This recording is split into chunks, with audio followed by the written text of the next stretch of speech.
Bueno, pues muchas gracias a Eureka por la invitación, a las amigas de Eureka por la invitación y muchas gracias a vosotros y a vosotras por estar compartiendo esta tarde de sábado aquí, ¿no?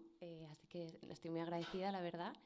Y además me hace como mucha ilusión porque, bueno, compartir esta parte o esta parte de este trabajo, de esta investigación, en general siempre me gusta mucho porque es como volver a ello y me encanta, pero además para mí tiene un valor especial hacerlo aquí, pues porque yo soy de aquí, ¿no? Soy cántabra y, bueno, pues he hecho la mayoría de mis investigaciones fuera y entonces volver y compartirlo en este espacio, pues para mí es una suerte, ¿no?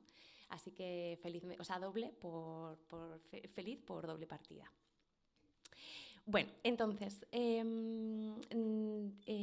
cuando yo pensaba cómo podía enfocar la sesión de hoy o qué podíamos compartir hoy, lo que me parecía importante, sobre todo para empezar, era ubicar este tipo de barrios de los que voy a hablar, ¿no?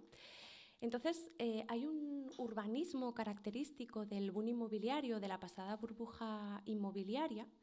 Se privilegió, digamos, una forma de construir ciudad o de hacer barrios y viviendas, que se difundió muchísimo durante la burbuja y durante el boom inmobiliario, pero que en realidad es una forma de hacer ciudad que ha venido para quedarse, ¿no? Y que luego se ha seguido construyendo de esta manera. Y es básicamente el modelo de urbanizaciones, ya sean en forma de chalets y adosados o de edificios en altura con patio interior con diferentes servicios, ¿no? Y esto podemos verlo en la construcción de barrios enteros, aparecieron barrios enteros de urbanizaciones, pero también de promociones concretas, ¿no? Si pensamos en Cantabria, por ejemplo, pues con el crecimiento de la ciudad de Santander, que va creciendo en forma como de mancha de aceite con el boom inmobiliario y ocupando los terrenos que quedaban vacantes, podemos pensar que esta forma de urbanismo, que llamamos a veces urbanismo de baja densidad, ocupó las zonas nuevas, por ejemplo, de la Lisal o las zonas de Nueva Montaña. En los municipios colindantes de Santander, como Bezana y como Piélagos, también se urbanizó de esta manera, ¿no? Si pensamos en Liencres o en Bo, incluso en Bo, con el fenómeno que hubo del cuco, que luego hubo que derribarlo, etcétera, pues tenía que ver con este tipo de urbanizaciones.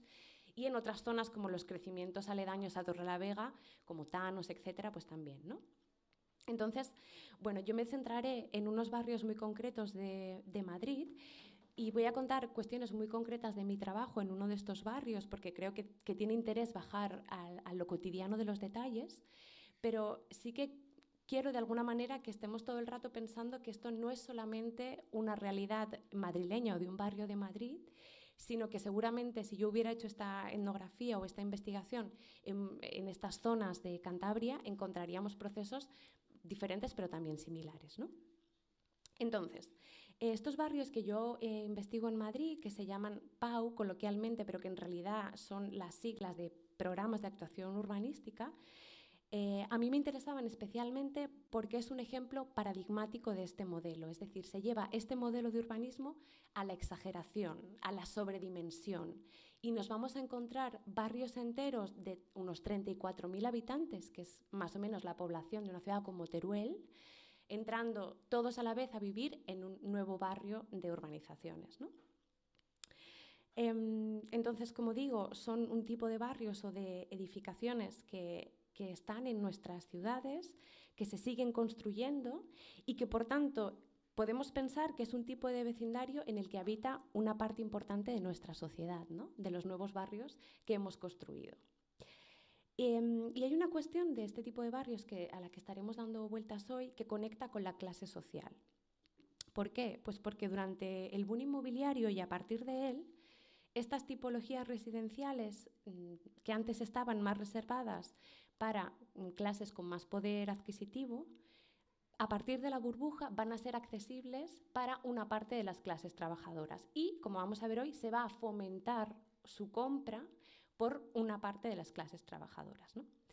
Entonces, digamos que la pregunta o lo que me gustaría que reflexionáramos hoy es ¿qué implica sociológicamente este urbanismo, esta forma de hacer ciudad, ¿no? En dos direcciones al menos. Primero, qué tenía o qué tiene de atractivo, ¿no?, este modelo para sus habitantes, por qué decidimos vivir en estos lugares, qué hay detrás de esa decisión de comprarse una vivienda aquí y mudarse a este tipo de urbanizaciones. Y segundo, qué consecuencias tiene para la vida cotidiana, ¿no?, cómo se viven ellos, cómo nos relacionamos con nuestros vecinos y vecinas. Y en este sentido, qué tipo de sociedad estamos construyendo o se está construyendo en estos vecindarios que han venido a poblar nuestras ciudades, ¿no? Y a lo que estaremos dando vueltas durante todo el rato es un poco intentar desmontar la caricatura o el estereotipo que se ha ido construyendo sobre estos barrios y sus habitantes. ¿Por qué? Pues porque yo considero, y ahora lo explicaré con más detenimiento, que en el fondo es una caricatura sobre lo que supone el querer vivir mejor o el querer mejorar socialmente o el aspirar a vivir un poco mejor de una parte de la clase trabajadora, ¿no? Y lo que voy a intentar ofreceros es una lectura un poco más compleja y en este sentido intentar romper un poco con el estereotipo que socialmente nos viene a la cabeza cuando nos nombran este tipo de urbanizaciones, ¿no?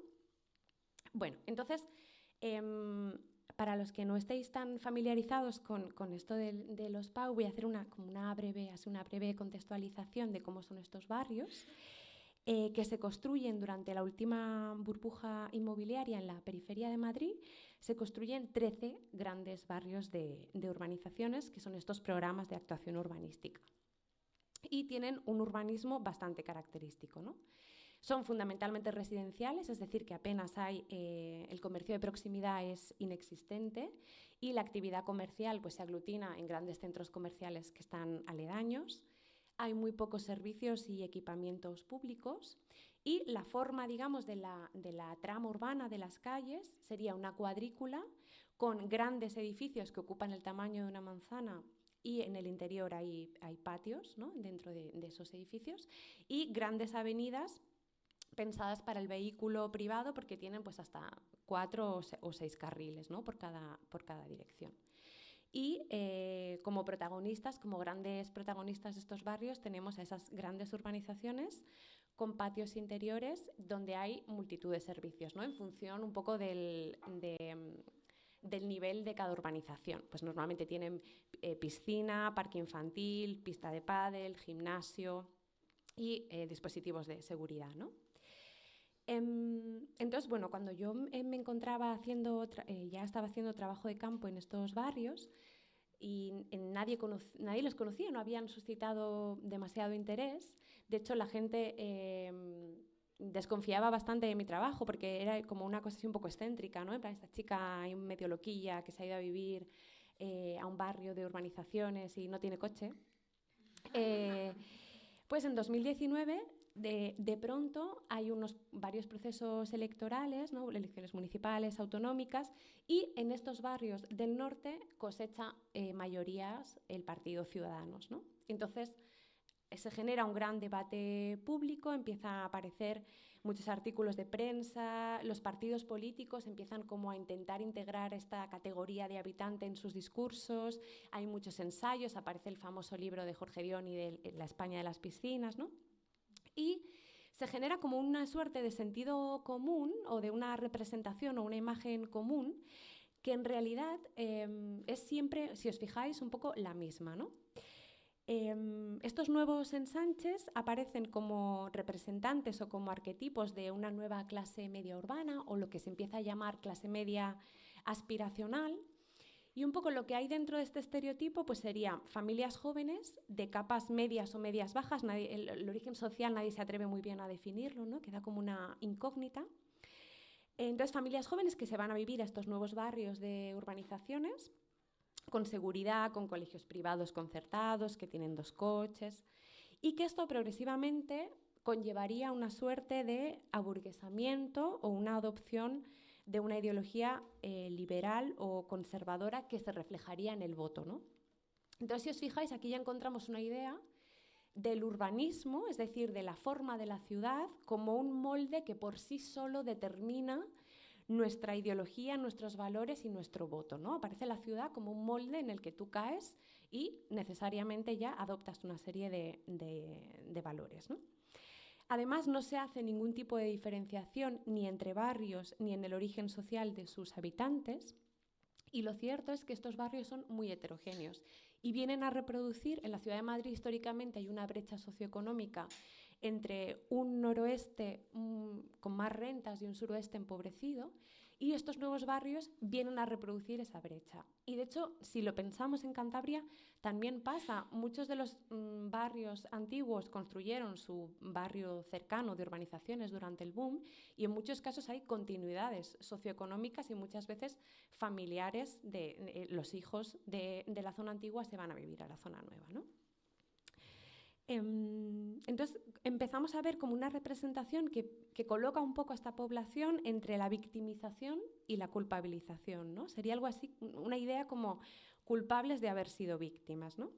Y en la ecuación aparece siempre la idea de barrio de urbanizaciones, piscina, coche, casa en propiedad, genera necesariamente una ideología neoliberal y una población que a través del consumo de esa forma de vida consume o desea ser clase media, ¿no? Entonces, si os fijáis, esta idea captura a la población en una paradoja, ¿no? La sitúa en dos órdenes contradictorios, digamos, de clase social, ¿no? De un lado aparece la idealización de una clase obrera y de unos vecindarios de clase obrera que ya no existen, si es que alguna vez existió una clase obrera cohesionada, organizada, homogénea, ¿no? Con un pasado mítico de sus vecindarios como barrios obreros homogéneos sociológicamente, vertebrados por la solidaridad y la conciencia de clase, ¿no? Y, por otro lado, una condena, una suerte de condena y de culpabilización por haberse aburguesado o acomodado, ¿no? Y todas las mejoras que los sujetos y las familias desean para sí mismos se entienden solamente como muestras, digamos, de la evolución como capitalista o consumista de nuestras sociedades, ¿no? Y esta idea aprisiona a los habitantes realmente existentes en una dicotomía que es resistencia o sumisión, ¿no? Entonces, bueno, vemos que la lectura de ese querer mejorar socialmente o de ese querer vivir mejor de una parte de las clases trabajadoras, en esta idea que está resonando de fondo, implica necesariamente una huida o un intento muy consciente de salir de tu espacio social de origen, de tu barrio y de tu clase, para abrazar una identidad fuerte o una aspiración fuerte de clase media, ¿no? Entonces, lo que voy a intentar hacer, o lo que he intentado hacer en mi trabajo, es ir más allá de esta caricatura e intentar complejizar un poco este estereotipo, ¿no? Y entonces mi propósito de hoy es esto, y lo voy a hacer utilizando una investigación que realicé en el PAU de Carabanchel, que ahora lo ubicaré un poco.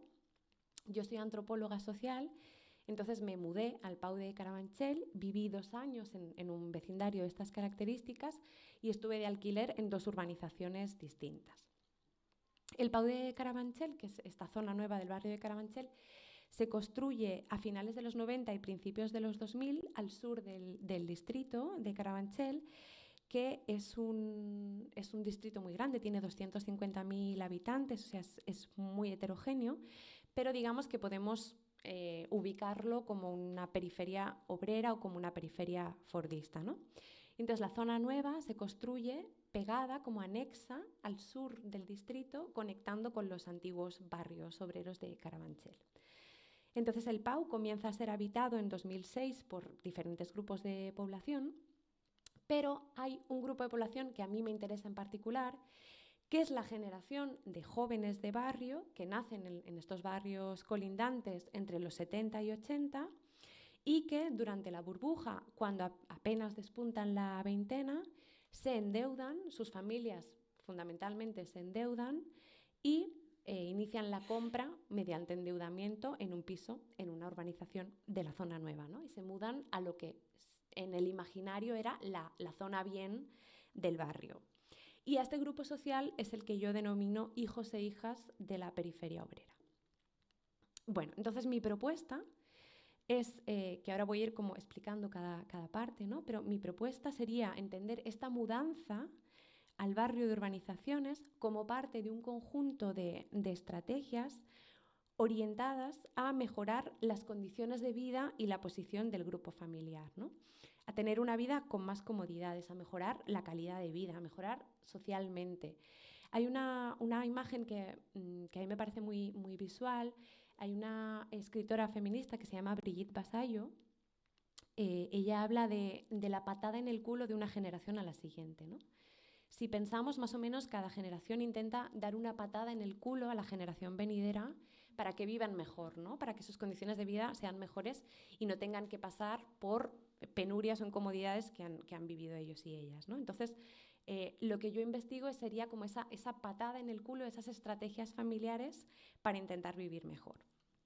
Entonces, lo que etnografié, lo que investigué durante mis años en el barrio eran esas prácticas que las familias desplegaban en la cotidianidad del nuevo vecindario en diferentes ámbitos, como el consumo, las relaciones vecinales, la educación, la escolarización de los hijos y las hijas, y entendiendo un poco que esa movilidad residencial, ese cambio de barrio, funcionaba como una suerte de paraguas que permitía aglutinar muchas mejoras en diferentes ámbitos de la vida, ¿no? Entonces, bueno, solamente para dar como unas pinceladas del contexto en el que esto sucede, porque es importante restablecer el contexto político, urbanístico, económico y cultural en el que se construyen estos vecindarios y se realizan estas compras de vivienda, ¿no?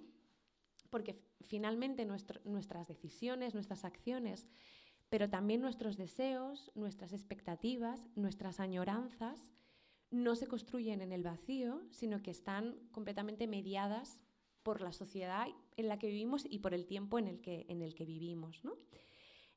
Había una frase, estas frases que la gente atribuye a Marx, pero en realidad dices, ¿la habrá dicho Marx? ¿Cómo la diría? Da igual. Esto de la gente hace su vida en condiciones que no elige, bueno, no sé si Karl Marx lo dijo así, pero nosotras lo tomamos así ahora mismo. Esta idea de la gente hace su vida en condiciones que no elige, ¿no? Entonces, aquí hay como varias cosas importantes de este contexto que no puedo detenerme a explicarlas porque no acabaríamos, pero que son como pinceladas de las políticas neoliberales que se empiezan a desarrollar a partir de los años 70 y 80, transforman algunas cosas que son importantes para restablecer este contexto, ¿no? Fundamentalmente dos que podamos como concretar así rápidamente, ¿no? Una son los medios de vida. ¿Qué son los medios de vida? Pues los medios, los recursos, las formas que la gente tiene para sobrevivir, para ganarse la vida y para vivir un poco mejor, ¿no? Entonces, si nos fijamos con el neoliberalismo, el Estado poco a poco se va desresponsabilizando de la provisión de bienes y servicios que son necesarios para cuidar y para sostener la vida, ¿no? ¿En qué lo podemos ver? Así como rápido, pues hay una desregulación del mercado de trabajo, se privatizan bienes y servicios públicos, se disminuye la inversión social. ¿Y qué pasa cuando el Estado deja de ser responsable de esto? Pues que la responsabilidad cae en los hogares, ¿no? Cae en las familias, en las unidades domésticas. Y digamos que las estrategias para garantizar el cuidado y el bienestar de los miembros empiezan a pasar por el consumo, por pagarlas. Si no las consigues a través de recursos y equipamientos públicos, tienes que pagarlas, ¿no? Y efectivamente cada vez tenemos que pagar más por cuestiones que antes eran derechos sociales, ¿no? Cada vez tenemos que pagar más por la sanidad, por la educación, por la vivienda, por las pensiones. Y esto lo vemos claramente con ejemplos como muy plausibles, ¿no? Por ejemplo, si no hay plaza en una guardería pública o en una escuela infantil pública, o no hay plaza en una residencia pública de mayores, o no hay garantía de jubilación digna, pues esto o lo hace en las mujeres de la familia a través de un trabajo reproductivo gratuito o pagas a alguien, ¿no? Entonces vemos que cada vez nos hemos acostumbrado como a pagar, incluso a endeudarnos por lo que deberían ser derechos sociales.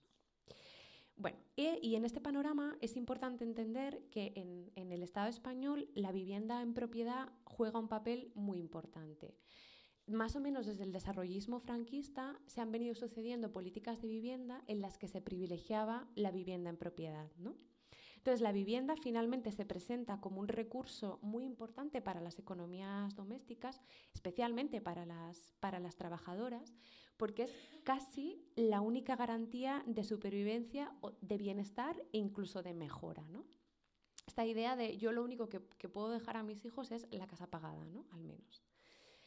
Bueno, entonces esto por un lado en lo referente al contexto de los medios de vida. Y por otro lado, estas políticas neoliberales también transforman el espacio urbano, transforman los barrios en los que vivimos, ¿no? Y nos encontramos con estos barrios obreros y populares con unas políticas que introducen cada vez más la precariedad, la escasez, alientan las desigualdades sociales al interior de los barrios y cada vez aumentan las distancias entre nativos y migrantes, entre gitanos y vecinos de toda la vida, ¿no?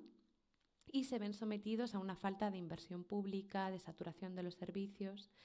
Y el negocio inmobiliario, en este contexto, empieza a construir unos barrios de urbanizaciones al lado o muy cercanos a estos antiguos vecindarios obreros, ¿no?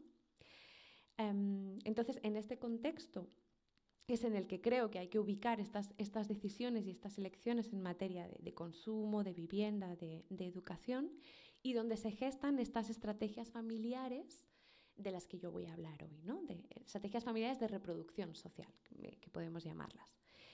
Bueno, entonces yo en el Pau de Carabanchel analicé 3 grupos o 3 ámbitos de estas estrategias familiares. Las primeras de ellas tenían que ver con las que estaban involucradas en la compra y en la elección del vecindario, ¿no? Entonces yo hice una cosa que la verdad es que surgió un poco en una investigación hay muchos momentos en los que tú no tienes ni puñetera idea de qué hacer, ¿no? Y entonces se te ocurren cosas y dices, bueno, vamos a tirar por aquí. Y a veces salen bien y a veces salen mal. Y esto fue como una ocurrencia que al final me lo pasé muy bien y fue muy fructífera.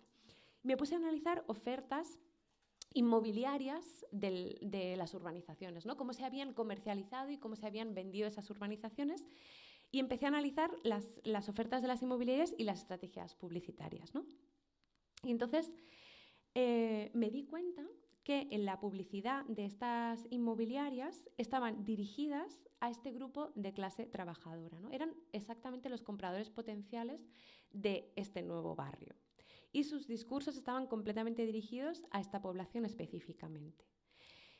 Os he traído voy a leer 2 fragmentos muy cortitos de 2 publicidades de 2 residenciales. Bueno, es importante decir que en el Pau las urbanizaciones se llaman residenciales, ¿vale? Todos tienen residencial y el nombre propio. Entonces, la primera es del residencial Pau Carabanchel, ¿no? Es importante que sea Pau Carabanchel porque el Pau Carabanchel ya no es Carabanchel, es el Pau Carabanchel, que es una cosa distinta a Carabanchel, ¿no? Como si hiciéramos, no sé, un Pau en Cazoña y dijéramos, no es Pau Cazoña, no es Cazoña, es Pau Cazoña, es distinto, ¿no? Entonces, bueno, esta publicidad dice, está ubicado dentro del Pau de Carabanchel, la zona más privilegiada de Carabanchel. Y el siguiente residencial, Residencial Vitra Carabanchel, el nombre no era muy espectacular porque era simplemente el nombre de la comercializadora, pero dice así: Carabanchel necesita escasa presentación. De todos es conocido como uno de los barrios con más arraigo madrileño, con más tradición y en el que las raíces de las familias que viven en él hacen que a cualquiera de sus componentes le cueste mucho irse a otro sitio. El Pau de Carabanchel es una opción consolidada para muchos que buscaban, sin renunciar a su barrio, tener la alternativa de una moderna urbanización con amplias avenidas y carriles bici, combinada con todas las dotaciones que ofrece Carabanchel, ¿no? Es decir, ¿qué nos están diciendo estos discursos publicitarios? Que es la mejor opción a nivel de servicios, de calidad, de modernidad, con la urbanización privada donde nadie te molesta, al lado de tu barrio, que le tienes cariño y que además te viene bien estar cerca porque estás pensando en tener criaturas y vas a necesitar la ayuda de tu familia, pero sin ser Carabanchel con sus problemas de barrio obrero y empobrecido, donde hay que compartir servicios con población gitana inmigrante, con viviendas antiguas, sin aparcamiento. Y los lemas, a mí el mundo de los lemas me fascinaba, nos señalaban también este pequeño lujo como al alcance de una población de origen trabajador, joven, en un momento de independizarse, ¿no? Y de formar una familia. Entonces, los lemas que nos encontrábamos pues era el residencial que siempre has soñado, vive tus sueños, ¿no? Como esta idea de lo que siempre has soñado, lo que siempre has deseado, tu sueño está aquí. Y los nombres eran también bastante interesantes, ¿no? Residencial Nuevo Carabanchel y mis preferidos, sin duda, los nombres en inglés. Residencial Carabanchel Class, que funcionó tan bien que luego hicieron Residencial Carabanchel Class 2. Bueno, entonces lo curioso, cuando yo me pongo a analizar estas publicidades y empiezo a la vez a hablar con las vecinas del barrio, a hacer entrevistas con las vecinas, al preguntarles por qué decidieron mudarse al barrio y comprarse una vivienda en el Pau de Carabanchel, sus motivos coincidían con los discursos de los anuncios de las inmobiliarias, ¿no? Coincidían exactamente con lo que las inmobiliarias estaban comercializando. Y es más, cuando yo busqué habitaciones en alquiler, que ahora os contaré que era, luego os contaré que era un mercado como muy en B, porque nadie quería reconocer que estaba alquilando una habitación de su vivienda porque no llegaba a fin de mes. Cuando yo daba con los anuncios de las habitaciones que ponían vecinos y vecinas, las estrategias que utilizaban para promocionar la habitación de su casa en alquiler eran las de las inmobiliarias, ¿no? Y entonces decían, bueno, vas a vivir en una habitación, pero vas a estar en una urbanización con una piscina medio olímpica. O vas a vivir en una habitación, pero vas a estar en una urbanización con una piscina clorada, con un cloro de agua salina, no sé cuánto, que era como, pues a mí qué más me da el cloro, ¿no? Pero utilizaban este discurso de las inmobiliarias. Entonces, ¿qué me decían las vecinas? Pues que eran los productos inmobiliarios más accesibles a nivel de disponibilidad, porque en sus barrios en los barrios obreros apenas había oferta inmobiliaria disponible. El parque inmobiliario que había estaba muy trillado, muy antiguo, y aparte había poca vivienda y la vivienda nueva se estaba construyendo en otros sitios, ¿no? A nivel de precio eran asequibles porque la mayoría se utilizaron el modelo de cooperativas, que muchas de ellas eran falsas cooperativas, pero muchas de ellas también se acogieron a diferentes tipos de protección. Entonces eran viviendas que cuando estos vecinos las compraron estaban por debajo del precio de mercado, ¿no? Eran viviendas de nueva construcción, más espaciosas, con garaje, con servicios comunitarios de uso exclusivo, y estaban cerca de su barrio de origen, ¿no? Y a mí me decían, Inés, es que era una forma de quedarse en el barrio en una vivienda nueva, ¿no? Bueno, el segundo grupo o ámbito de estrategias que a mí me interesaban eran las educativas. Es decir, qué estrategias se ponían en marcha para la crianza y para la educación de los niños y las niñas, ¿no? En un barrio en el que la totalidad de los habitantes eran parejas jóvenes con criaturas pequeñas. Entonces las madres me contaban, coincidían todo el rato en contarme lo cómodas que eran para ellas las urbanizaciones cerradas en la época de crianza, ¿no? ¿Por qué? Pues porque eran un ámbito cerrado, controlado, físicamente, pero también socialmente, ¿no? ¿Esto qué quiere decir?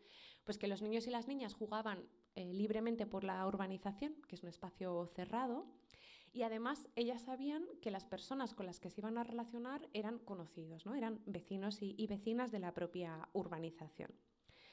Y entonces ellas definían ese espacio como con mucha tranquilidad, esto que es cerradito, es muy tranquilo, y hablaban todo el rato del pack completo, ¿no? El pack completo, es que esto es el pack completo para la época de crianza. Y lo curioso es que esto mismo se reproducía o tenía una resonancia en las escuelas del barrio. En el barrio hay 2 centros concertados privados y 2 públicos, y a través de diferentes mecanismos informales y formales de segregación escolar, como son los programas bilingües e incluso las decisiones de las comisiones de escolarización, se terminaba derivando a los pocos niños y niñas migrantes y gitanos y de familias con pocos recursos que había en el cupo de viviendas públicas que se tuvo que construir, pues estas criaturas finalmente eran derivadas a los colegios públicos de los barrios obreros colindantes, ¿no?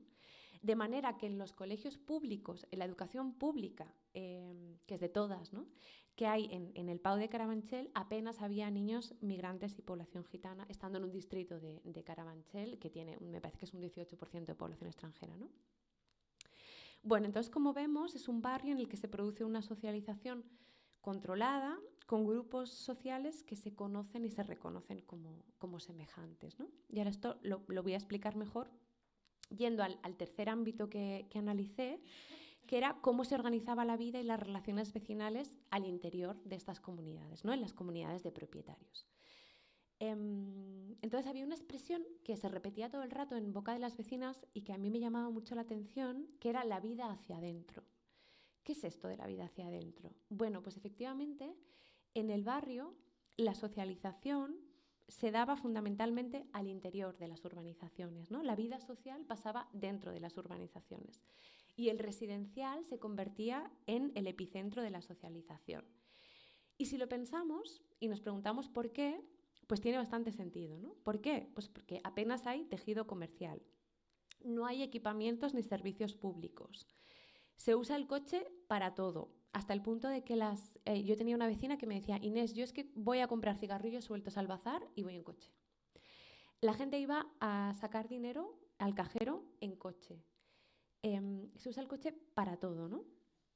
De hecho, yo me convertí en una persona extremadamente extraña en el barrio porque no tenía coche y iba caminando a todas partes. Y ahora os contaré que esto me generó también como ciertas incomodidades, ¿no? Porque era esta tía, ¿quién es? Que va caminando a todas partes.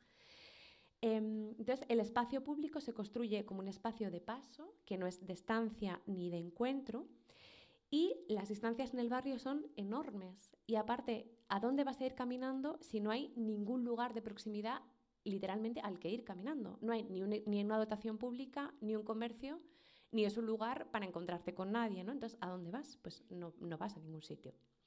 No hay una vida de proximidad. Entonces, la cotidianidad era, en todas las entrevistas que yo hacía con las vecinas, había como una retahíla que era coche, trabajo, niños, Mercadona, ascensor.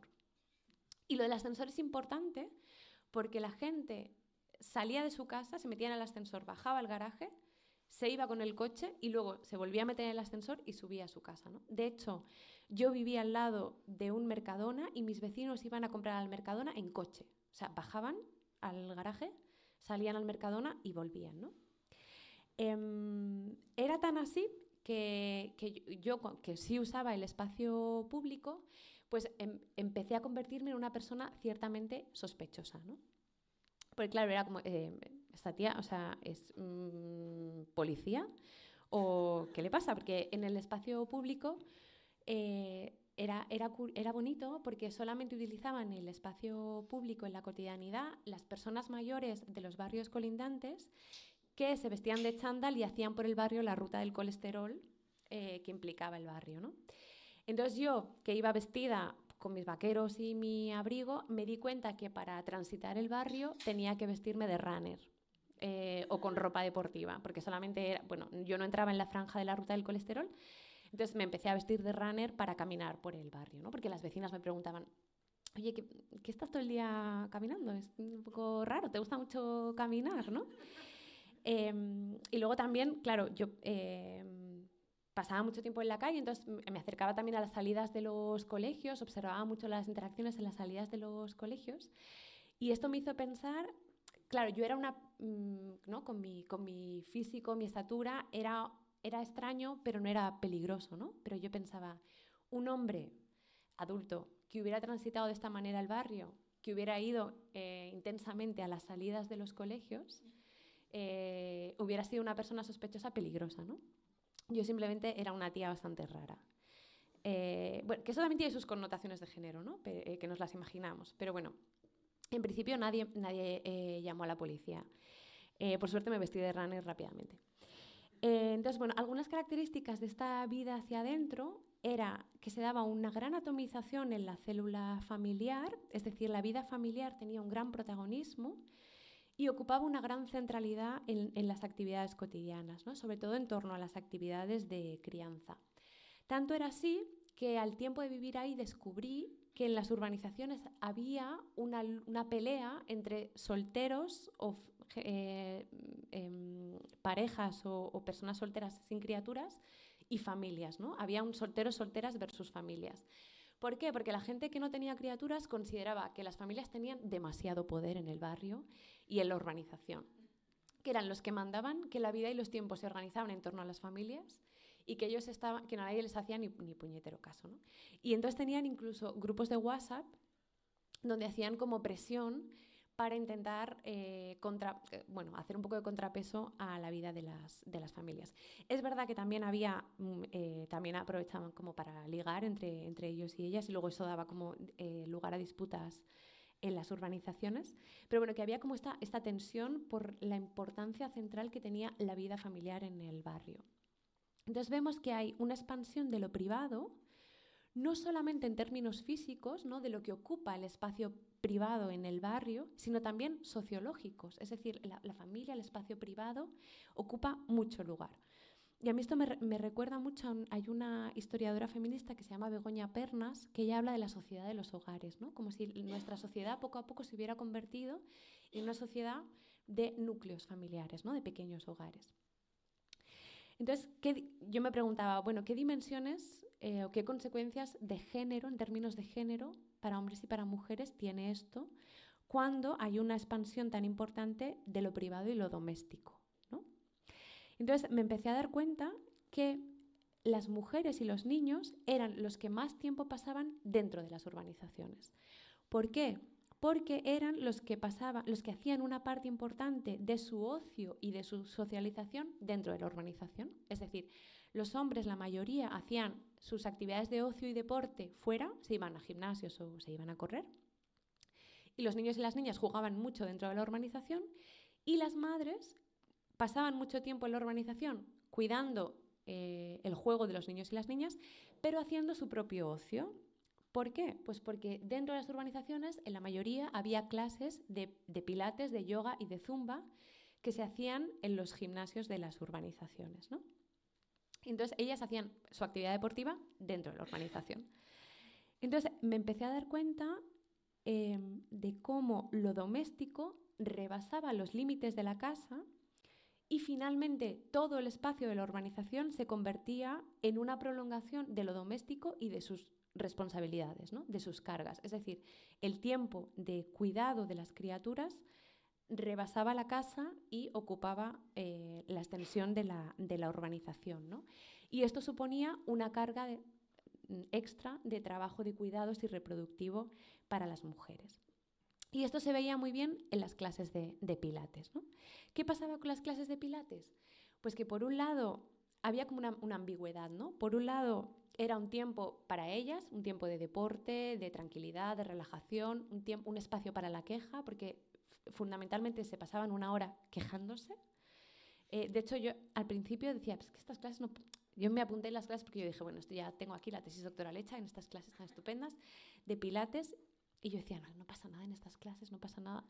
Y pasaba una cosa muy interesante, que es que las mujeres estaban todo el rato quejando porque era tal vez el único espacio en el que ellas tenían para quejarse libremente sin sentir que le ponían su carga a nadie, ¿no? Pero al mismo tiempo, ese espacio como de quejarte y de hacer tu pilates 2 días a la semana les permitía no abandonar la urbanización y a las 8 menos 5 estar en casa, simplemente subir, estar en casa y tener lista la intendencia de pijamas, cenas para el día siguiente, ¿no? Y no solamente eso, sino que mientras ellas estaban en la sala del gimnasio, muchas veces los niños y las niñas estaban o en casa o en el patio de la urbanización. De tal manera que ellas estaban ahí y muchas veces cuando pasaban cosas los niños venían, ¿no? Entonces era una suerte de cuidado de retaguardia que yo decía, en el sentido, pues estoy aquí en la retaguardia, ¿no? Parece que no estoy, pero sí que estoy, no me he ido y finalmente no he abandonado el espacio de la casa, ¿no? Entonces, en este sentido era en el que lo doméstico se desparramaba por la urbanización con sus cargas reproductivas. Bueno, entonces, por recapitular un poco, vemos que estas estrategias familiares que se desarrollan en el espacio de los residenciales guardan relación con que en ellos se produce una socialización controlada, con grupos sociales que se conocen y se reconocen como semejantes en un espacio privado y cerrado. Y a mí me interesaba mucho intentar pensar la dimensión de clase social que envolvía toda esta vida cotidiana, ¿no? Entonces empecé a analizar las maneras o las formas de hacer incorporadas que de alguna manera indican pues con quién nos hemos criado, dónde hemos nacido o cómo hemos socializado, ¿no? Y que están muy incorporadas en nuestras formas y nuestras maneras de hacer. En lo corporal, ¿no? En cómo nos movemos, en cómo hablamos, en las formas de habitar en una urbanización, en la decoración de las viviendas.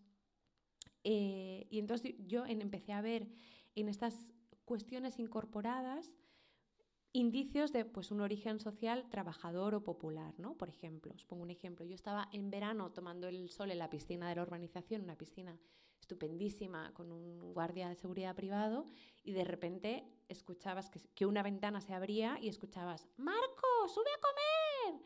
Entonces tú de pronto decías «Ostras, yo no sé si esto en las urbanizaciones de La Moraleja sucederá». Supongo que no, ¿no? Más cuestiones. Por ejemplo, los vecinos y las vecinas les gustaba siempre bajar sus sillas plegables a la piscina, ¿no? Y entonces, pues en verano dejaban las sillas plegables recogidas en los portales. Y cuando te pasabas por delante de las sillas plegables, la gente había escrito con rotulador su nombre y su portal en la silla, ¿no? Entonces pasabas y ponía Paco, primero B, Juanita, segundo A. Y veías ahí la inscripción bien grande para que nadie se la robara, ¿no? Y lo mismo sucedía cuando analizabas las economías domésticas, pues que finalmente te encontrabas con una situación mucho más precaria de lo que aparentaban ser. Había muchos impagos y muchos morosos hasta tal punto que la mayoría de urbanizaciones iban disminuyendo las horas en las que contrataban a los guardias de seguridad porque ya no podían permitirse los guardias de seguridad. Muchas familias alquilaban habitaciones de su casa a escondidas. De hecho, una de las vecinas con las que yo viví, cuando bajábamos a la piscina o me presentaba a sus amigas, me presentaba como su prima del pueblo, ¿no? Porque no se atrevía o no quería dar explicaciones. Sueldos muy ajustados, empleos de baja cualificación, muchas dificultades para asumir los gastos de las escuelas concertadas. Había mucha reventa de uniformes, de material escolar. La gente preguntaba muchísimo antes de matricular a las criaturas por los extra que tenía que pagar, pero sin embargo seguían escolarizándolos en esos centros, ¿no? Y con trayectorias educativas que no se habían traducido ni en mejores empleos, ni en sueldos más altos, ni en capital cultural, ¿no? Y me interesaba mucho también entender cómo se nombraban o cómo entendían las vecinas y los vecinos su condición social, su clase y la de sus vecinos o vecinas, ¿no? Entonces esto era muy interesante y muy divertido porque la gente se nombraba alternativamente como pobre y como clase media, ¿no? De hecho, sin mayor contradicción. De hecho, mucha gente decía, yo soy pobre de clase media, ¿no? Y efectivamente había unos deslizamientos entre esta idea de pobre, de clase media, y aparecía todo el rato el uso de la comparación entre barrios como una forma de medir o de nombrar la clase social, ¿no? Y esto, si nos fijamos, pasa mucho. Muchas veces nombramos el barrio o la zona cuando en realidad lo que estamos intentando nombrar es el estatus o la clase, ¿no? Y aquí hay algo interesante, que es la relación que se da entre el espacio físico, entre el barrio o el vecindario, y el espacio social, ¿no? La clase. Y esto de alguna manera muestra la importancia de la vivienda y del emplazamiento en la percepción y en la autopercepción que tenemos de la condición social, ¿no? De la clase. Bueno, entonces lo que empecé a ver era que en las prácticas y en los discursos de estos vecinos y vecinas había un doble vínculo o una doble vinculación entre esos barrios de la periferia obrera que eran su contexto de origen y el nuevo barrio de urbanizaciones que era su espacio de vida, ¿no? Había un entramado de relaciones, de lealtades que los vinculaba y los conectaba con ambos espacios al mismo tiempo, ¿no? Había una suerte como de doble pertenencia. Y esto daba lugar a muchas contradicciones todo el rato en prácticas cotidianas, ¿no?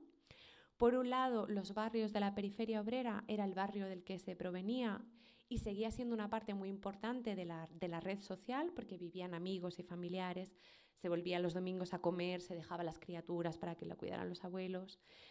Y todas las vecinas valoraban mucho que su piso nuevo estuviera próximo a su barrio y me decían, es que Inés, esto era una forma de quedarse en el barrio, ¿no? De estar cerca del barrio. Valoraban mucho el pequeño comercio, cuando había que hacer como compras especiales, ¿no? De calidad, se volvía a los comercios del barrio. Mucha gente no quería cambiarse el centro de salud y querían tener su médico de cabecera de toda la vida. Es decir, que había vínculos afectivos y económicos importantes, pero a la vez también son barrios donde las condiciones de vida eran más precarias y los definían todo el rato como hay más problemas, hay más conflictos, y los describían como entornos que habían cambiado, que se habían afeado, que habían empeorado. Y aquí la población migrante aparecía siempre como un vector de transformación y de empeoramiento importante del barrio, ¿no? Y los describían como más conflictivos y más sucios. Y por otro lado, el PAU, en este contexto y para este grupo social, suponía una mejora en las condiciones de vida que se definía en contraposición a estos elementos que caracterizaban la vida en sus antiguos barrios, ¿no? Pues con viviendas más pequeñas, más antiguas, más deterioradas, con unos servicios y equipamientos saturados, desfinanciados, que había que compartirlos con muchos habitantes, habitar espacios estigmatizados. Y frente a ello, pues el nuevo vecindario ofrecía servicios privados, ¿no?, de uso exclusivo y control de los grupos sociales con los que te relacionas y con los que estableces una distancia, ¿no? Esto de los servicios privados puede parecer así una tontería, pero el verano en el que yo estuve, los 2 veranos que yo viví en estas urbanizaciones, en el distrito de Carabanchel, que es un distrito de 250.000 habitantes, solamente había durante todo el verano una piscina pública abierta. Una piscina pública para 250.000 habitantes en una ciudad como Madrid, que hace 45 grados a la sombra. Entonces, tener la posibilidad de tener una zona de esparcimiento y de refrescarte en tu edificio, pues era importante para estas familias, ¿no?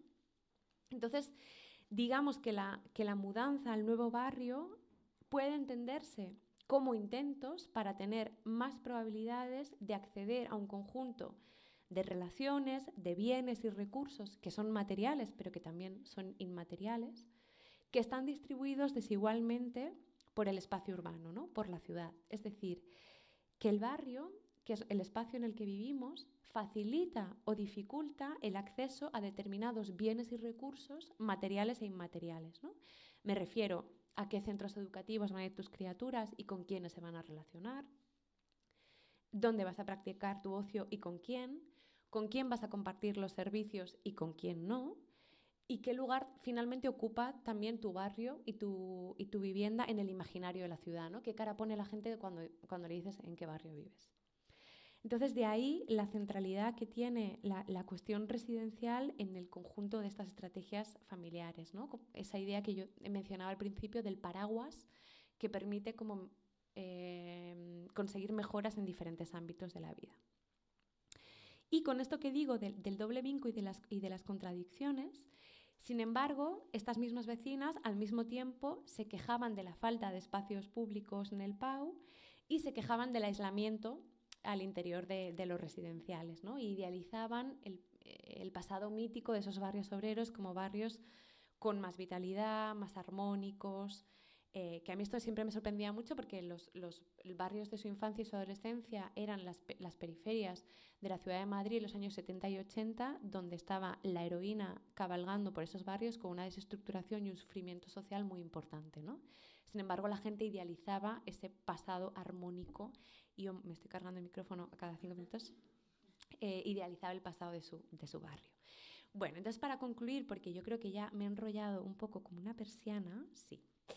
Que es un poco las conclusiones que a mí me gustaría que nos quedáramos con ellas o que sacáramos a debate, ¿no?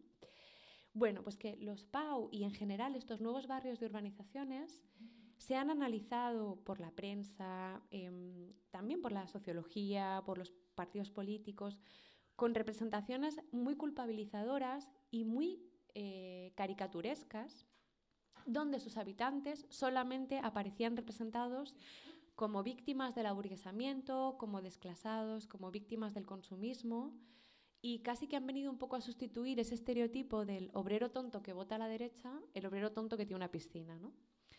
Aparece un poco esa idea, donde todas las mejoras que una parte de los sujetos de clase trabajadora desean para sí mismos, solamente como muestras inefables de la sociedad de consumo o de la sociedad capitalista, ¿no? Y frente a estas representaciones, a mí me gustaría poner dos ideas encima de la mesa. La primera es que hay que contextualizar este debate en un contexto neoliberal que ha transformado nuestra vida, donde ha habido una privatización o una traslación de la responsabilidad de sostener la vida y de mejorarla a los hogares. Son los hogares, son las economías domésticas, son las familias las que tienen la responsabilidad individualizada de tener una calidad de vida e incluso de poder vivir un poco mejor, ¿no? Y donde en este escenario los grupos familiares tejen sus estrategias para mejorar sus condiciones de vida y su posición y procurarse un mejor futuro. Evidentemente, estas estrategias pasan por reproducir las condiciones neoliberales, ¿no? Porque es el contexto en el que están actuando. Entonces, no hay que olvidar que este contexto de políticas neoliberales, de mucho protagonismo del sector inmobiliario durante muchos años, ha generado que finalmente la propiedad inmobiliaria y dónde se ubica sea una de las pocas garantías de bienestar, incluso de mejora, cuando elementos como los derechos sociales o el trabajo han perdido su fuerza para sostener la vida de una parte importante de la población, ¿no? Entonces, no es descabellado pensar que en este escenario la vivienda y el barrio se vuelven un ámbito privilegiado para desplegar estrategias familiares. De hecho, una de las vecinas me decía, en general la gente lo que intenta es mejorar en función de la vivienda. Y si puedes vivir en un piso más grande, un piso mejor y en un barrio mejor, pues vives. Y ellas me hacían su trayectoria y la de sus amigos en esta dirección, que siempre era una mejora social, un cambio de vivienda, ¿no? Esto como una idea, como la primera idea. Y la segunda idea, que a mí me interesa, es mostrar que la posición de estos grupos sociales no es tan sencilla ni tan fácil como el estereotipo la representa, ¿no? Sino que es tremendamente compleja.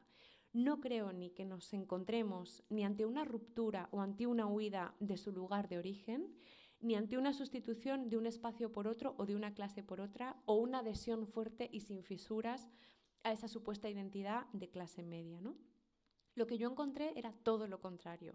Eran prácticas y posicionamientos muy ambivalentes, muy contradictorios, que escapaban a toda lógica de exclusividad y de identidad fuerte de clase, y nos encontrábamos en un escenario de contradicciones. Y aquí creo que la idea interesante es que esas contradicciones no son algo que haya que desechar como algo inconsistente, erróneo, que nos impide llegar a una verdad verdadera, ¿no? Es decir, no es en fotografía, por ejemplo, cuando la imagen no sale nítida, se dice que hay un ruido en la imagen, ¿no? Las contradicciones no son un ruido que haya que desechar para llegar a lo que realmente la gente piensa o siente. No, son las contradicciones donde está pasando algo, donde está pasando una forma de posicionarse en la ciudad, en el urbanismo, en el voto, en la clase. Es eso lo que hay que abrazar, lo que hay que comprender, y es ahí lo que está pasando, ¿no? No es en otro lugar. Son oportunidades de indagación, porque nos están informando de la multiplicidad de vínculos socioafectivos que están detrás de lo que la gente piensa, de lo que la gente dice, de lealtades que se cruzan, de cómo la gente se nombra y quiere ser nombrada, ¿no? Y que lo relevante se abre en ese universo de múltiples vinculaciones, ¿no? Por muy incómodas que nos puedan resultar políticamente. Pero son en esas contradicciones donde creo que hay pistas muy importantes para entender la transformación de nuestros barrios, de nuestras ciudades, y también de lo que podría ser algo así como las clases trabajadoras en este momento de la historia, ¿no? Me voy a detener aquí porque creo que ya he hablado demasiado. Entonces, si queréis, damos paso pues, a una conversación o a un debate, ¿no? Muchísimas gracias por vuestra atención.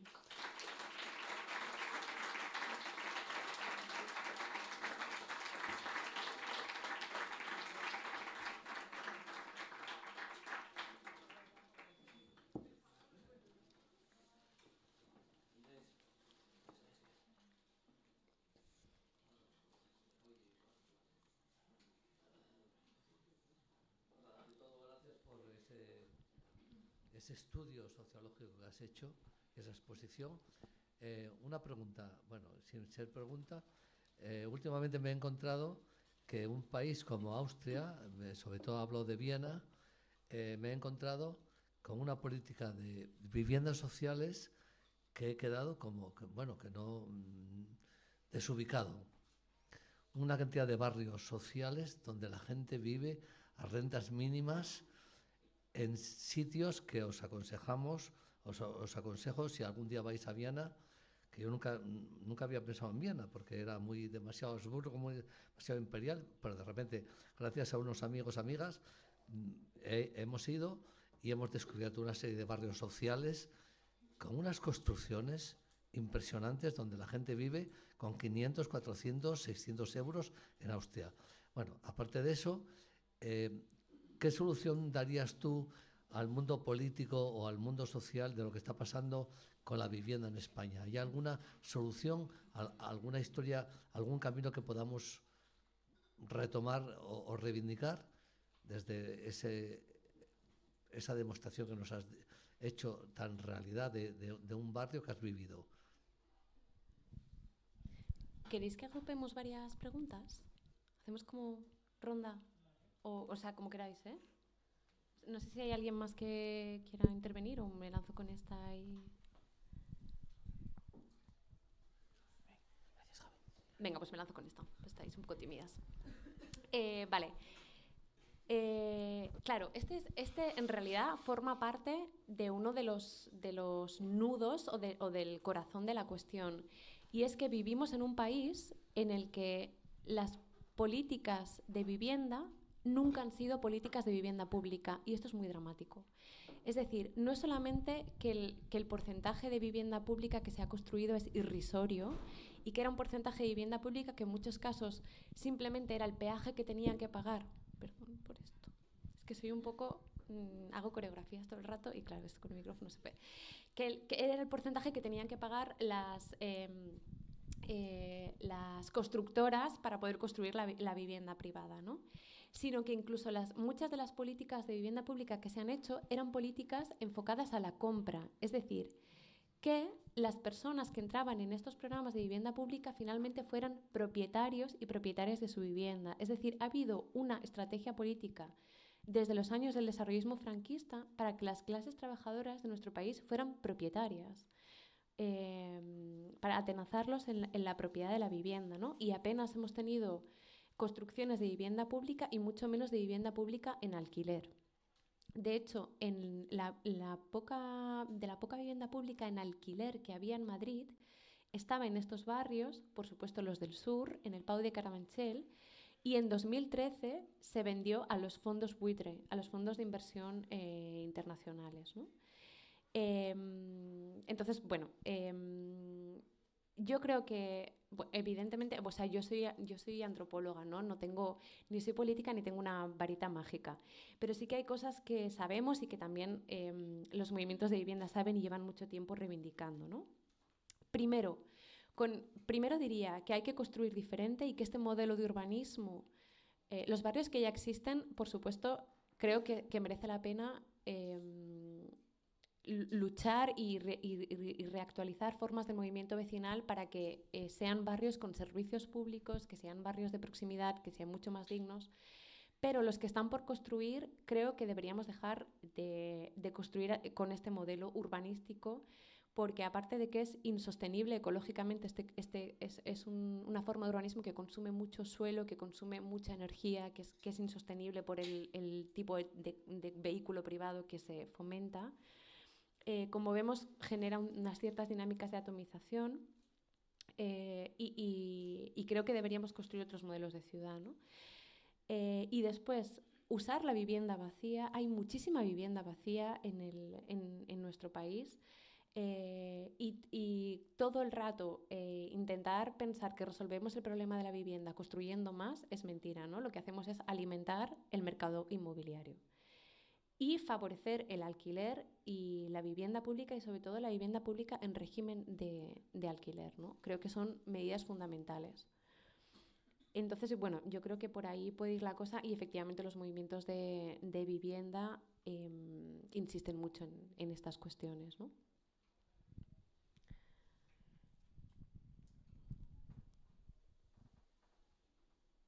Más preguntas, comentarios, críticas.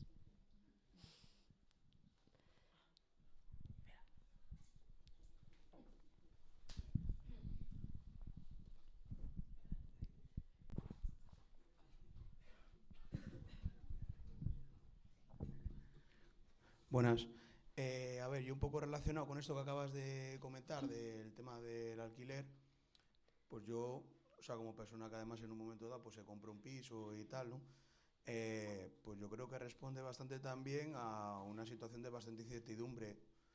Históricamente, yo mismamente en nuestro grupo de amigos tenemos algunas personas que en otros de las burbujas inmobiliarias que ha habido en este país, no la de 2007, sino la de los 80 y pico, ¿no? La de los tipos de interés de Felipe González y todas estas cosas, sí que vemos como, o sea, que hemos tenido como ese temor, ¿no? A reproducir o a tener esos problemas que hemos visto en algunas familias que en un momento dado pues no se embarcaron en esa aventura de comprarse un piso y, y que bueno, pues es que ahora literalmente pues vemos como sus padres no se pueden poner malos, como sus padres no se pueden jubilar, como sus padres no pueden disponer de esos ingresos para una vida ociosa o no se pueden ir de vacaciones y llevan toda la vida trabajando.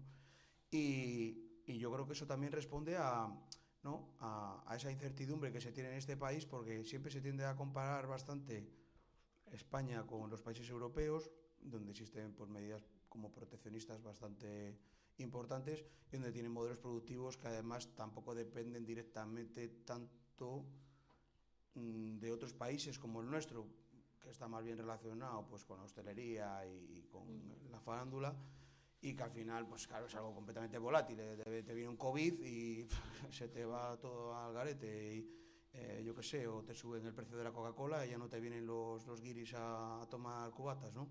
Entonces, pues claro, yo esa incertidumbre es algo que creo que también es algo que hace que en la cultura popular, ¿no? En las casas, siempre se tienda a educar en torno a trabaja ahora que eres joven, trabaja ahora que puedes, ¿no? Intenta salir adelante ahora para que cuando te vayas a morir, cuando cumplas 65 años, tengas algo. No solamente para dejar a tus hijos, sino tengas donde quedarte muerto, porque claro, es que al final, claro, llega un momento en que con 65 años, ¿a qué puedes aspirar? Quiero decir, el que tenga un puesto fijo dentro de la administración o lo que sea, muy bien, pero que coloque ladrillos, si me duele el brazo, ¿cómo coloco los ladrillos? Yo qué sé. Entonces es como una cosa como bastante compleja, creo yo, en ese sentido también. O sea, como un análisis sin más, que yo lo pienso bastante, no sé. Sí, totalmente de acuerdo. De hecho, es justamente esto, esta idea, ¿no? que tú resumías, parte importante de lo que yo intentaba explicar en el trabajo, ¿no? O sea, la gente no se levanta un día y dice, yo quiero ser propietaria. Y qué bien, hoy me levanto, tomo un café y me compro una vivienda. No, hay todo un contexto de políticas económicas, sociales, culturales que han generado, primero, que vivir de alquiler sea una estabilidad permanente.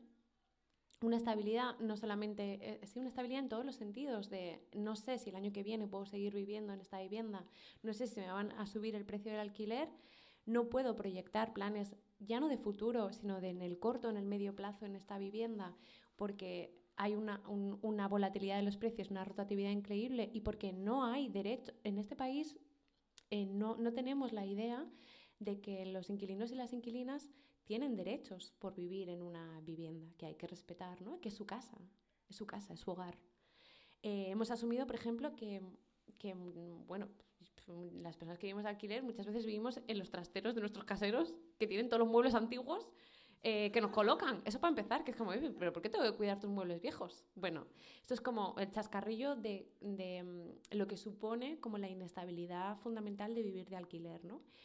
Y la contracara, ¿no? O la otra cara de la moneda de esto es que efectivamente la vivienda en propiedad se ha convertido casi en el único nicho de seguridad, de bienestar y de estabilidad que nos queda, y sobre todo para las familias más vulnerables y para las familias trabajadoras, ¿no? Es el último colchón de seguridad que yo tengo es la vivienda, porque es finalmente lo que voy a poder hacer valer para, para dejarle algo a mis hijos y el lugar que yo voy a tener para caerme muerta, ¿no? Y esto no se construye de la noche a la mañana. Estos son políticas de vivienda muy enfocadas a todo el rato buscar un negocio para el mercado inmobiliario y no para garantizar el derecho a la vivienda. Y esto genera no solamente, o sea, cuando hablo de políticas de vivienda, no solamente hablamos de leyes en pergaminos, hablamos también de cómo finalmente nosotros y nosotras acabamos deseando, pensando y soñando lo que queremos ser en un futuro, ¿no? Porque si en este país no es posible vivir dignamente y tranquilamente hasta jubilarnos y hasta morirnos tranquilas en una vivienda en alquiler, lo que deseamos desde pequeñitas es poder comprarnos una buena casa. En otros países, los niños y las niñas no necesitan comprarse una buena casa porque es posible vivir dignamente de alquiler y envejecer de alquiler dignamente, ¿no?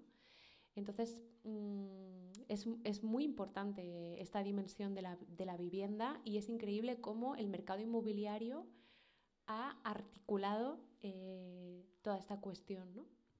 Hasta el punto, como digo, de que la vivienda pública es vivienda en propiedad.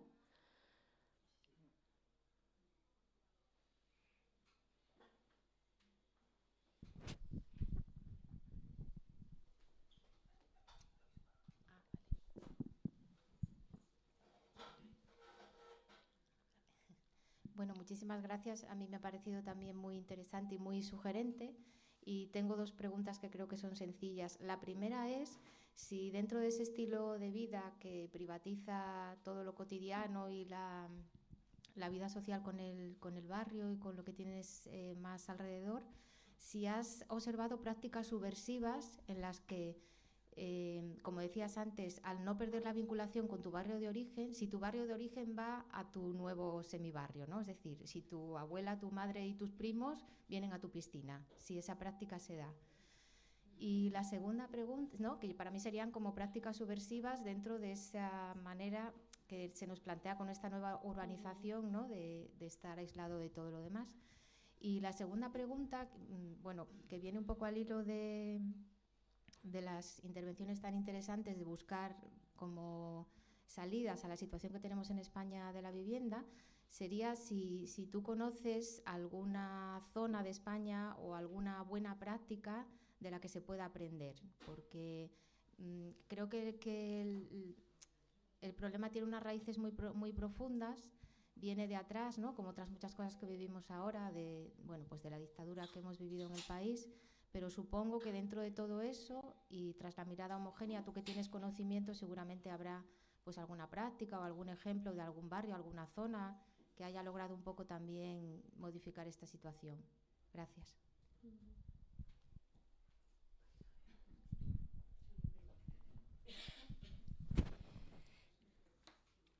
Vale, muchas gracias.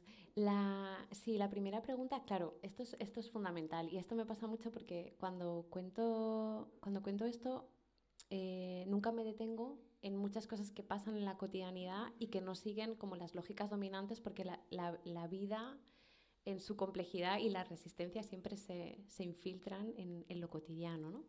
Entonces, efectivamente, yo me encontré en el PAU, en este universo de contradicciones, pues prácticas cotidianas que iban en lógicas opuestas, ¿no? Por ejemplo, una de las cosas que a mí más me hizo feliz mis años de vida en el PAU fue que encontré un grupo de mujeres que tenían un club de lectura, que era un club de lectura de mujeres y feminista. O sea, se reunían mujeres que eran vecinas y madres del cole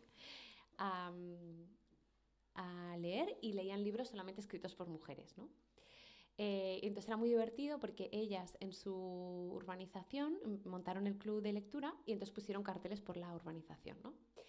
Y entonces había gente que se los quitaba y había otras que iban detrás a pegar el cartel, ¿no? Es decir que, claro, dentro de las propias comunidades de vecinos también hay esas disputas que luego se dan a escala, ¿no? La urbanización como el terrario del mundo, ¿no?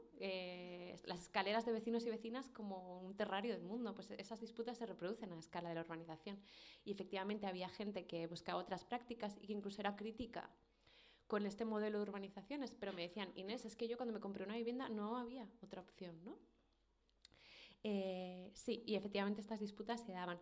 Y luego también había como muchas contradicciones porque, por ejemplo, una de las vecinas de este club de lectura, que es estupenda, ella estaba como muy preocupada por hacer comunidad, ¿no? Y entonces ella proponía muchas cosas en su urbanización que siempre se las tumbaban porque incumplía la norma 14 de la vivienda horizontal y no sé qué, y suponía un agravio del ruido y tal.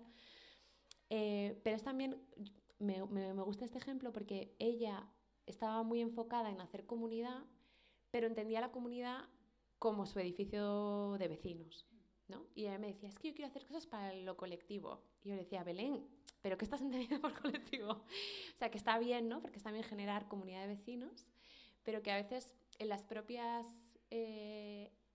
imágenes comunitarias que la gente imaginaba, volvía a imaginar la urbanización, ¿no? Y luego otro espacio muy, muy interesante del barrio eran las AMPAs, que esto pasa mucho, ¿no? Las asociaciones de padres y madres de los colegios.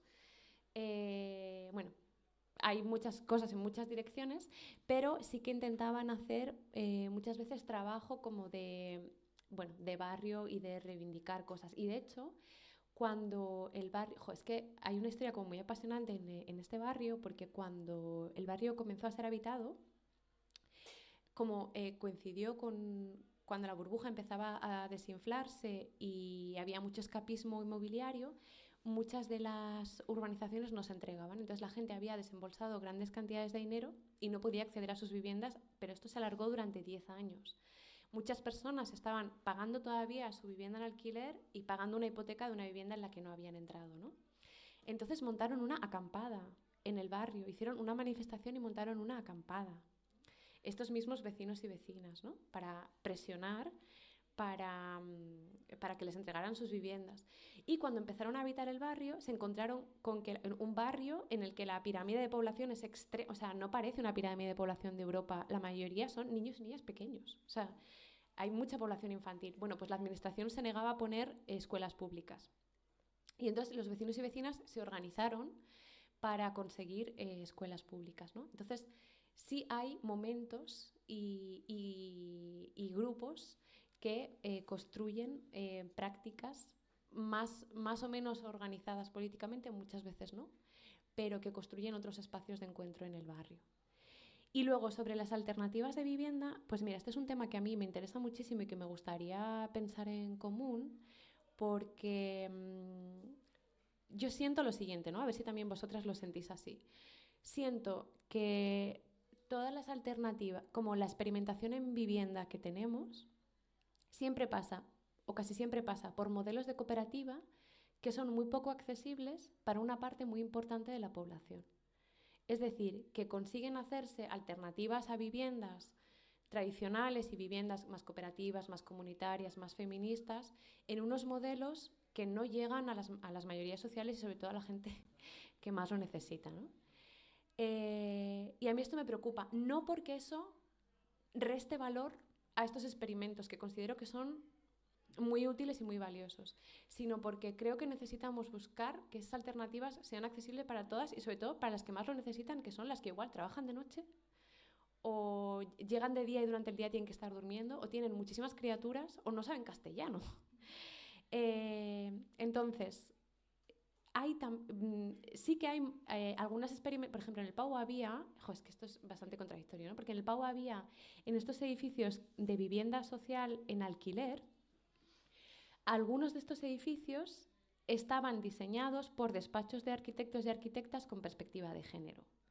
Y entonces había algunas viviendas que habían implementado algunas cuestiones que ya se experimentaron en experimentos de vivienda social, como por ejemplo zonas de lavadoras comunitarias, patios colectivos en las plantas, pero de nuevo, tal y como estaban implementados, la gente que finalmente ocupaba esas viviendas les daba por saco.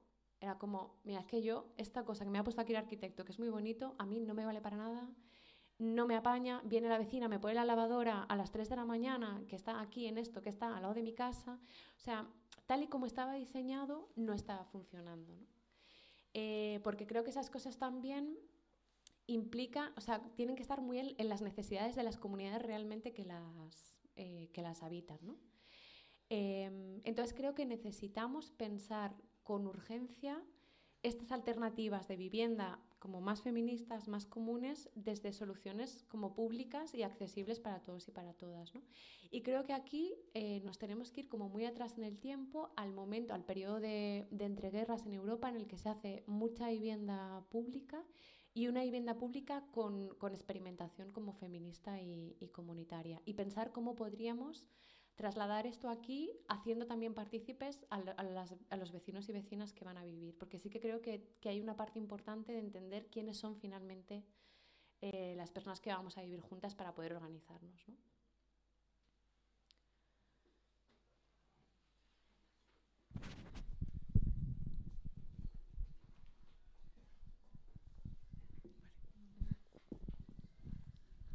Buenas.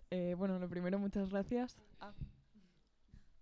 Vale, pues muchas gracias otra vez. Que a mí me genera mucha curiosidad. Bueno, Pilar, gracias también por el tema este que estás comentando de abrazar las contradicciones, ¿no? Porque creo que, bueno, para la gente que estamos metidas en militancias y en política, siempre es como muy refrescante escuchar este tipo de propuestas, ¿no? Que creo que estamos muy acostumbradas también a postular desde un lugar muy alto, ¿no? Y no bajar y escuchar y entender un poco mejor lo que está ocurriendo a la gente precisamente que queremos apelar muchas veces, ¿no? Y eso, que me generaba curiosidad sobre todo como si habías tenido algún tipo de retorno, o sea, una vez que has publicado la investigación y demás, ¿no? O sea, tú has estado allí como hablando con toda esta gente y con esta gente, luego, claro, pues yo supongo si yo fuese una vecina digo, ojo, qué curiosidad que habrá dicho Inés de lo que está pasando aquí, ¿no? Y bueno, eso, que me daba como cosuca pensar qué pensarían ellas, ¿no? De lo que pasa. Gracias. Pues, gracias, Irene. Pues mira, esto a mí era una cosa que realmente me aterraba, ¿no? Me preocupaba muchísimo cómo pudieran recibir. Tened en cuenta también que en concreto la gente que vive en los PAU de Madrid es una gente que ha estado muy expuesta porque ha habido mucho debate mediático en torno a sus barrios y a mí me daba mucho, en mi intento por intentar como complejizar justamente y romper los estereotipos, terminar añadiendo fuego al fuego. Y que utilizándome a mí como excusa también se volviera a reavivar, como a volver a poner el foco sobre estos vecinos y vecinas. Y a mí esto me daba como mucho terror y también me daba mucho miedo como que ellas al leer o cuando les llegaran cosas de mi investigación no se sintieran como reconocidas o se sintieran traicionadas. Y entonces intenté todo lo que escribía intenté hacerlo pensando que lo iban a leer las personas protagonistas, ¿no? Y creo que esto funciona para... Evidentemente hay cosas que tienes que decir y que igual son críticas, ¿no? Pero si intentas decirlas y escribirlas de una manera en la que sientas que las personas que las van a leer pueden llegarles la crítica, pero no les llega de una manera culpabilizadora o destructiva, sino que intentas restablecer los contextos en los que la gente le ha llevado a tomar esas decisiones, creo que es un poco más fácil, ¿no? Entonces, ¿qué pasó finalmente? Bueno, pues finalmente pasaron muchas cosas. Primero, que hay mucha gente con la que yo tuve mucha relación que han desaparecido de mi vida y que no sé cómo les ha llegado. Pero las personas que se han mantenido en mi vida, porque yo con muchas de las vecinas guardo relación, pues han pasado cosas muy bonitas. Muchas de ellas, por ejemplo, vinieron a la presentación del libro. Algunas les regalé el libro, otras descubrí tiempo después que se lo habían comprado. Y algunas me han escrito, pasado el tiempo, ¿eh? Y entonces me han... Bueno, claro, a veces las críticas no te llegan. Igual lo que me ha llegado siempre los comentarios. No digo que no los haya. Pero las que me han escrito, pues me daban las gracias porque sentían que por un lado había conseguido explicar hacia afuera cosas que a ellas les parecían importantes y que por otro lado les había ayudado a poner en palabras y en imágenes cosas de su vida que ellas no se habían planteado, ¿no? Entonces, bueno, esto para mí ha sido como un descanso muy importante. Pero sí, la verdad es que el retorno ha sido bastante positivo. Y luego también me he encontrado con gente de otros barrios que, similares a estos, que se habían sentido interpeladas y que estaban como muy interesadas por esto. Y que eran, por ejemplo, hijas también del movimiento, sus padres habían participado en los movimientos vecinales de los barrios obreros. Y entonces esto como que las había... Bueno, no sé, es que me invitaron a una asociación de un PAU de no sé dónde, de vecinos, que era una asociación de vecinos pues como muy burocrática, que hacía solamente cosas de ordenanzas municipales, y la gente estaba como muy ilusionada con crear movimientos vecinales. Entonces fue como, bueno, pues qué bien, ¿no? Ya estás, ya estaría. O sea, si esto ha servido para esto, ya me puedo retirar. Sí, seguramente haya también como críticas y la gente también es como más cariñosa y más respetuosa de lo que nos pensamos. Pero de momento lo que me ha llegado ha sido como un retorno bastante amable. Igual porque eran mis amigas también.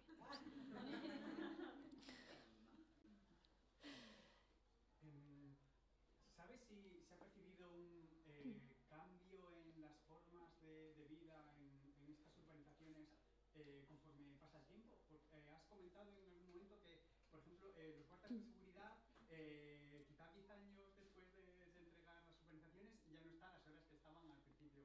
O ahora está entrando en estas urbanizaciones gente a vivir que ya no son propietarios, sino gente que está entrando de alquiler en habitaciones. ¿Se notan esos cambios en...? Pues mira, yo te diría que, claro, hay cambios estos hay todo el rato, ¿no? Porque al final son edificios, es una parte de la ciudad que está viva. Pero te diría que el mayor cambio, pues sobre todo por la dimensión del cambio, es el cambio del ciclo de vida que va viviendo el barrio. Es un barrio en el que entran a vivir al mismo tiempo casi 34.000 personas que están en el mismo momento del punto vital, que son familias jóvenes empezando a tener criaturas. Esto es una cosa bastante extraña en términos sociológicos porque normalmente los barrios se van habitando de otras maneras y los barrios que se habitan a la vez suelen ser una escala más pequeña. 34.000 personas es una ciudad. Entonces, ¿qué pasaba? Pues que todos los vecinos y vecinas van transitando como el mismo momento de la vida. Entonces, esto, por ejemplo, se ve en el comercio, ¿no? En el pequeñísimo comercio que hay. Al principio solo había farmacias y guarderías. Luego empezaron a abrir las escuelas de inglés para niños y para niñas, ¿no?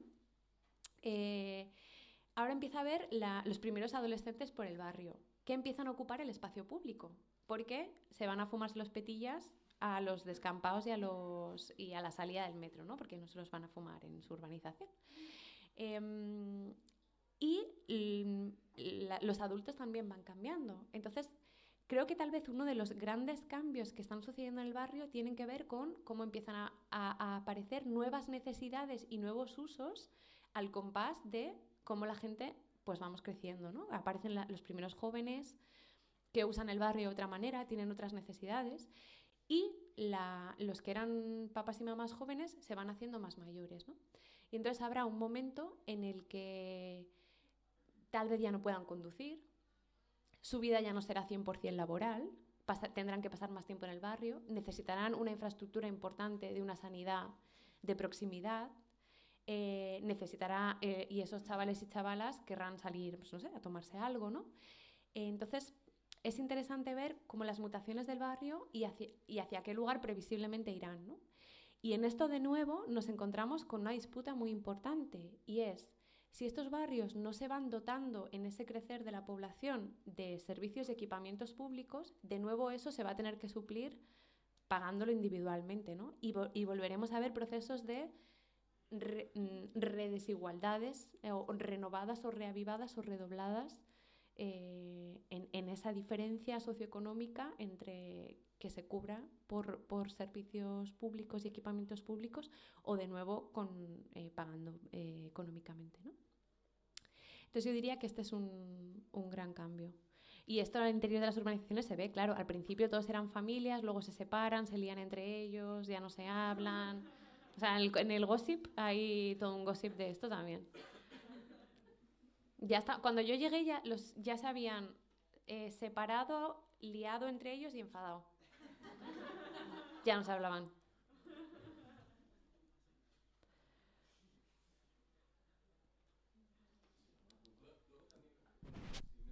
Estamos grabando la charla, por eso estoy pasando el micro, ¿vale? Por- Las preguntas. Vale, gracias. A ver, ahora. Uy, qué raro escucharme así. Bueno, gracias por la charla. Lo que me está, bueno, tenía una serie de preguntas que he ido anotando, pero voy a ir ahora a lo que estáis discutiendo. Tiene que ser interesante también cómo estos barrios se proponen dentro del contexto del barrio de Carabanchel, por ejemplo, ¿no? Como una alternativa, un movimiento, una especie de éxodo sin éxodo. Y la pregunta es, ahora que estáis hablando un poquito de la evolución del barrio y cómo va a evolucionar según las familias van evolucionando, ¿cuál es el relevo? ¿Cuál es el contexto de este barrio que no tiene una infraestructura de barrio, por así decirlo? ¿Qué pasa cuando hay un contexto generacional? ¿Qué pasará con los hijos de las familias que crecen allí, que no van a tener acceso al trabajo desde este mismo barrio, etcétera, etcétera? Entonces, ¿en qué se va a convertir este barrio en, digamos, 2 generaciones? ¿No? Y es como el futuro del PAU, ¿no? O del barrio... Sí, del PAU en el contexto del barrio. Sí. Claro, pues yo creo que era justamente como esto un poco que estábamos comentando, ¿no?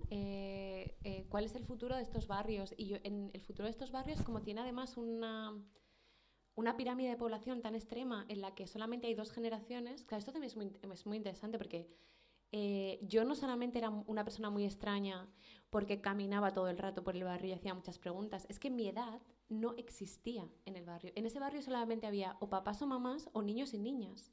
No había otra edad posible.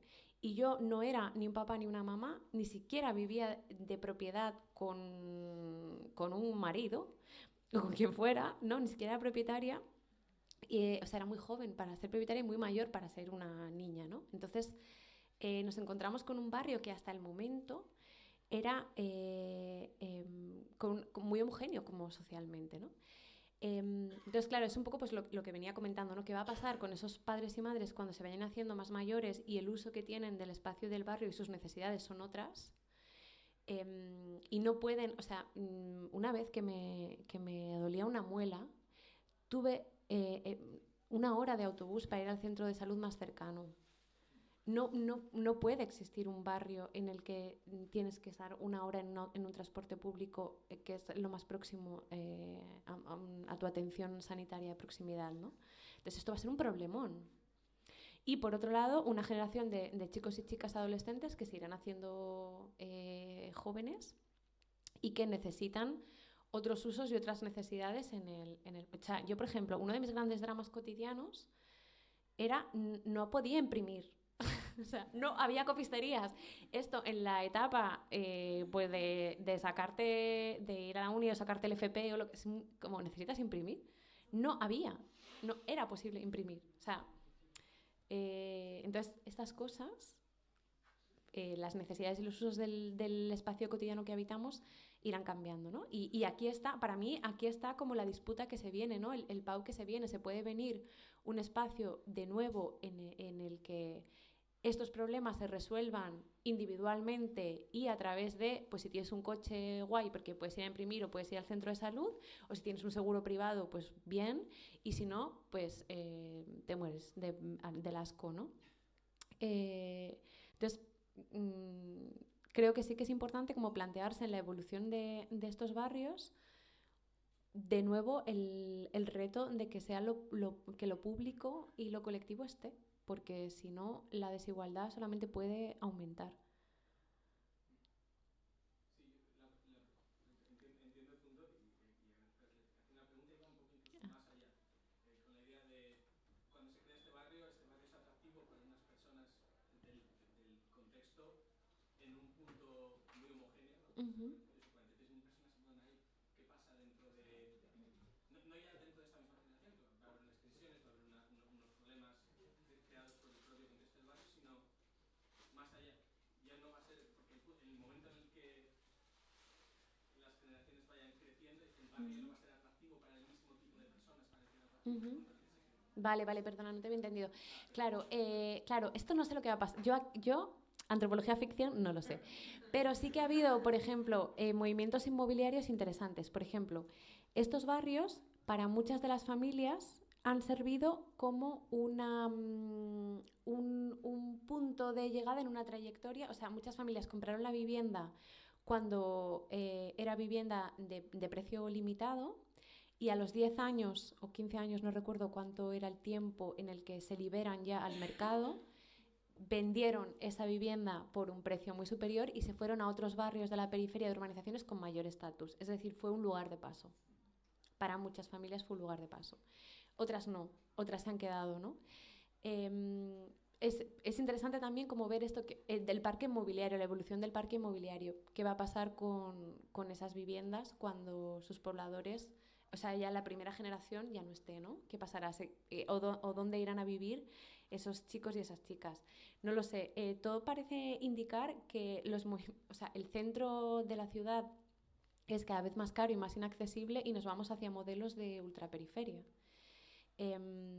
Y esto también es un reto, ¿no? Si queremos seguir construyendo hasta el infinito y agotando los límites de la ciudad hasta que el planeta Tierra sea una gran ciudad conectada, ¿no? Pero sí, no sé, de momento lo que puedo decir como antropóloga son estos movimientos que yo he ido viendo. El futuro, pues tendremos que... Os animo a renovar esta etnografía, porque efectivamente el barrio está vivo. Uh-huh.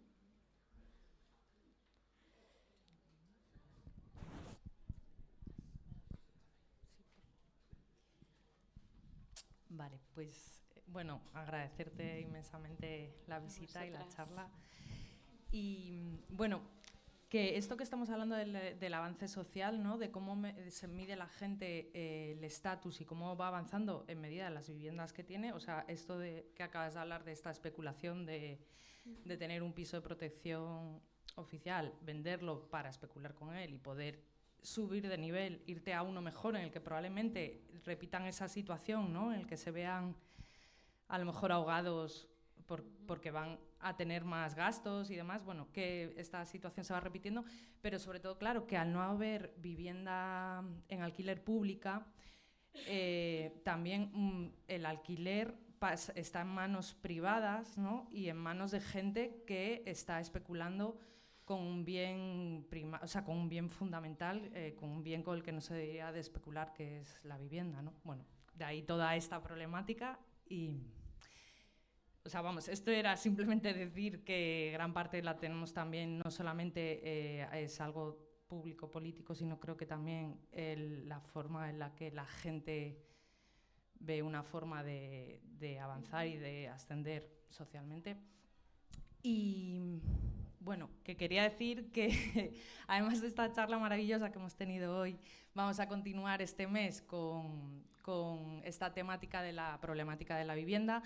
El día 29 tendremos otra charla también con una perspectiva feminista, y el día 30 vamos a tener un taller práctico para desarrollar una serie de futuras acciones. Va a ser un taller dado por un artista y un taller creativo. Y bueno, todo en esta línea.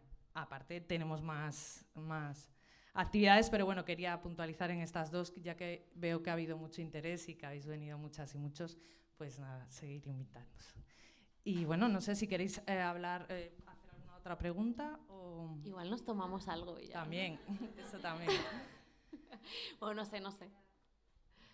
Bueno, pues que muchas gracias a todas. Gracias.